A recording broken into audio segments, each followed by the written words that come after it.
I'm David, this is Perform, and today, head behavior results.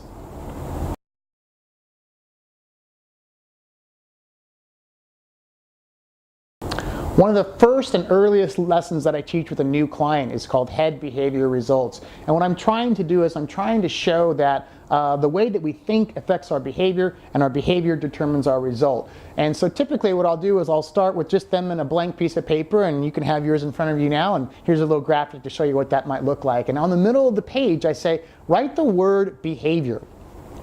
Just write behavior, and below that draw an arrow and tell me if you're okay with the following saying.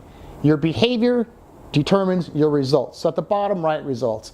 So whatever you're doing, you're trying to gain weight, lose weight, run a marathon, get through a season of Breaking Bad, whatever, it's a big throwback there. Whatever you're trying, oh, Game of Thrones, there you go. Get through a season of Game of Thrones.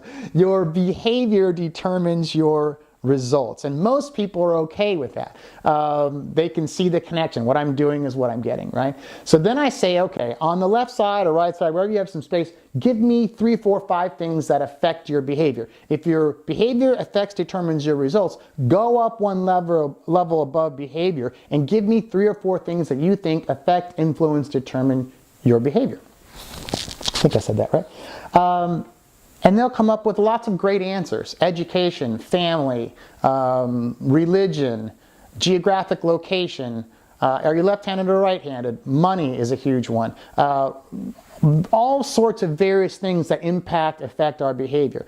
And so I say, yeah, you're all right. You're absolutely all right. These are all great answers. And so what I like to do is I like to say, but isn't it the way that we perceive those things? If I'm an only child, I might perceive family different than a family of 5, like I am. Or if I have lots of money, I certainly perceive wealth and poverty differently than if I don't have a lot of money. If I'm highly educated, I may value education. If I'm not highly educated, I could still be perfectly smart, but I don't see the need for a higher education. So all those things are affected by our head. And so I write head and then draw an arrow to behavior. So head behavior results.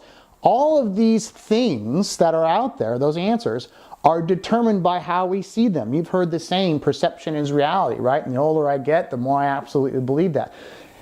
Everything is filtered through our perception, our consciousness, our history, our reality, and then that determines and produces a behavior, and that produces a result. And so what I'm trying to say to clients is, let's try to see everything the same way. We may disagree about some of this stuff, but let's talk about soft tissue management. Let's talk about a new patient experience. Let's talk about how we handle insurance in this practice. Let's talk about all the things that compose our practice, recall. Let's go through all of them and make sure we see them the same way. If we see them the same way, hopefully we'll get some behaviors that are more consistent, and we'll get a result that's consistent. But you'll notice I didn't say a result that's great.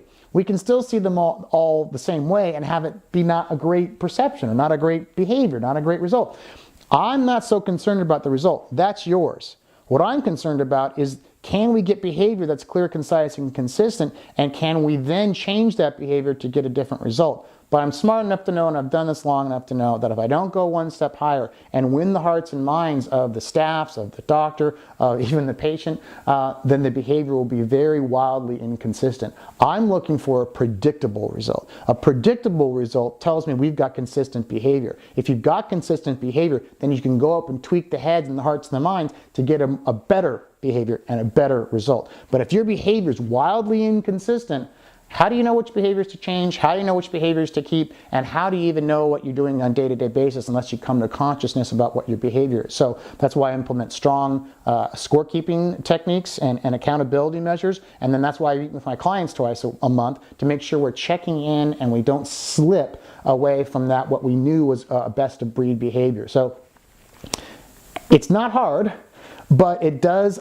require focus and attention to make sure that we're doing the same thing all the time, because then if we're doing the same thing all the time, we can change it because we're conscious of our behavior. So that's head behavior results in a nutshell. It is a profoundly important and impactful lesson that I teach with all my clients, and I love it because 3, 4, 5, 6 a year later, when we're still working on stuff, they say, oh, that was a head behavior results example. Right, we thought something was true, we made a behavior based on that belief, and we did not like the result, or maybe we did, but usually we don't. So head behavior results, check it out, call me, email if you have any questions about it. I love teaching it to groups. I'm David, this is Perform. Thanks for spending some time with me. Have a great day. Bye-bye.